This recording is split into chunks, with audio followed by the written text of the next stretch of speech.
दोस्तों, किताबनि जे तारीफ़ी सिलसिले जे हवाले सां हिन वक़्तु जेको किताबु मुंहिंजे हथनि में आहे उहो किताबु आहे शाइरीअ जो, जंहिंजो नालो आहे जां जीअं तां पाणीअ। जां जीअं तां पाणीअ ही किताबु आहे सिंधी ॿोली जे नाले वारे लेखक मोहतरम मोहम्मद अली पठाण साहिब जो। मोहतरम मोहम्मद अली पठाण साहिब जो ही किताबु नज़्मनि ते मुश्तमिल आहे, जंहिं किताब जो बैक टाइटल लिखियो आहे सिंधी ॿोली जे बर्जस्ते नसर नवीस ऐं शाइर मोहतरम एजाज़ मंगी।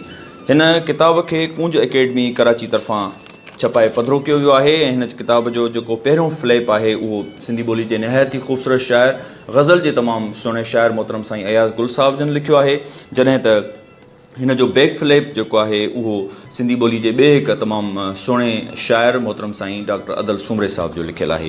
हिन किताब जो मुहाग सिंधी ॿोली जे ख़ूबसूरत शाइर ऐं सीनियर शाइर मोहतरम साईं इमदाद हुसैनी साहिब जन लिखियो आहे, जॾहिं त डॉक्टर बशीर अमन शाद साहिब जन बि हिन किताब जो मुहाग लिखियो आहे, यानी हिन किताब जे अंदरि 2 मुहाग शामिल आहिनि। अमर सुल्तान खोसा साहिब जन पाण सिंधी ॿोली जा बर्जस्ता शाइर आहिनि। उन्हनि हिन किताब जे हवाले सां पंहिंजो रायो लिखियो आहे, जॾहिं त ॼाम जमाली साहिब बि हिन किताब में अंग्रेज़ीअ में रायो लिखियो आहे। हीअ किताबु मजमूई तौर ते मां तव्हांखे ॿुधाईंदो हलां त हिन किताब जी अर्पना आहे नंढपण जे दोस्त वेझे अज़ीज़ ऐं सहाफ़ी मुर्तज़ा कलोड़ो जे नाले।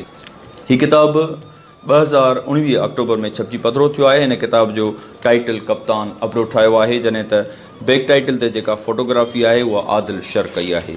हीअ किताबु इंतिहाई ख़ूबसूरत नज़्म, आज़ाद नज़्म ऐं नसरी नज़्मनि ते मुश्तमिल आहे। मां चाहींदुसि त हिन किताब जे अंदरि जेके मुख़्तलिफ़ नज़्म आहिनि उन्हनि मां तव्हांखे कोई मुख़्तसिर जेके 1-2 नज़्म आहिनि उहे मां तव्हांखे ॿुधायां। असां वटि अहिड़ो पीउ अलाए कॾहिं पैदा थींदो जेको धीउ खे चवंदो त वञ जिते तुंहिंजी दिलि चवे शादी कर, मां तुंहिंजी राह में रुकावट न बणिबुसि, कंडा न विछाईंदुसि।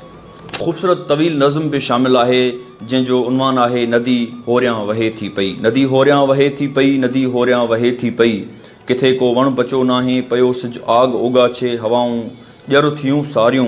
120 सफ़नि ते मुश्तमिल आहे। हीअ किताबु जेके दोस्त शाइरी सां प्यारु कंदड़ आहिनि यकीनन उन्हनि जी लाइब्रेरी जी सूंहं वधाईंदी।